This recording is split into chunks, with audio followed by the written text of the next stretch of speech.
একসঙ্গে কয়েকজন উঠলেই কাঁপতে থাকে পুলটি। নিচে নদী, সাথে রয়েছে মৃত্যু ঝুঁকি। তবুও প্রতিদিন এই পথেই চলাচল করতে বাধ্য হচ্ছেন শিক্ষার্থী সহ হাজারো মানুষ।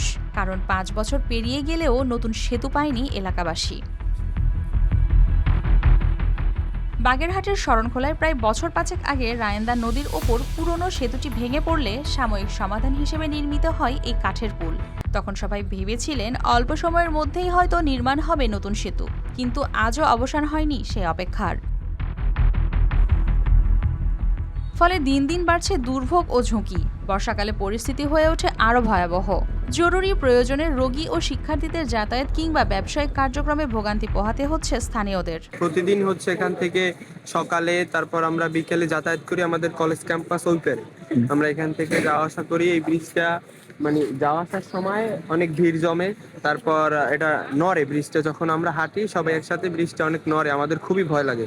তাদের দাবি, একটি স্থায়ী ও নিরাপদ সেতু দ্রুত নির্মিত হলে লাঘব হবে দুই পারের মানুষের দীর্ঘদিনের দুর্ভোগ। একই সঙ্গে সহজ হবে যোগাযোগ ব্যবস্থা ও বাড়বে এলাকার অর্থনৈতিক কর্মকাণ্ড।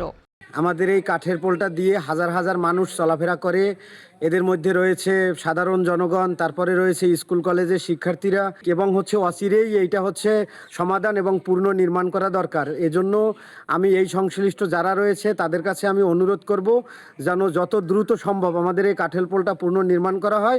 জায়গা সংক্রান্ত কিছু জটিলতার কারণে বিলম্বিত হয়েছে সেতু নির্মাণের কাজ। তবে বিষয়টি সংশ্লিষ্ট কর্তৃপক্ষকে জানিয়ে প্রকল্পটি দ্বিতীয় ধাপে বাস্তবায়নের সম্ভাবনা রয়েছে বলে জানিয়েছেন এ কর্মকর্তা। এই ব্রিজটি নির্মাণের জন্য আমাদের সাপোর্টিং ব্রিজের আওতায় ডিপিভুক্ত ছিল, কিন্তু বাজারের জমি সংক্রান্ত জটিলতার কারণে সর্বশেষ এটি টেন্ডারে যায়নি আর কি। পরবর্তীতে আমরা এটা আমাদের উদ্বোধনকে অবহিত করছিলাম, ওই সময় যিনি ছিলেন তিনি অবহিত করছিলেন, ওই অবস্থাতে আছে। সর্বশেষ আমরা গত সপ্তাহেও কথা বলেছি এটি নিয়ে। আমাদের সাপোর্টিং ব্রিজের যে দ্বিতীয় পর্যায়ে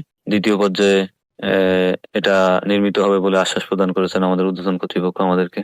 অপেক্ষার প্রহর যেন শেষ হচ্ছে না রায়েন্দা নদীর দুই পারের হাজারো মানুষের। বর্তমানে দুলতে থাকা এ কাঠের পুলই তাদের ভরসা, আর প্রতিদিনের যাতায়াত মানেই দৈনন্দিন জীবনের ঝুঁকিপূর্ণ লড়াই। News desk, RTV।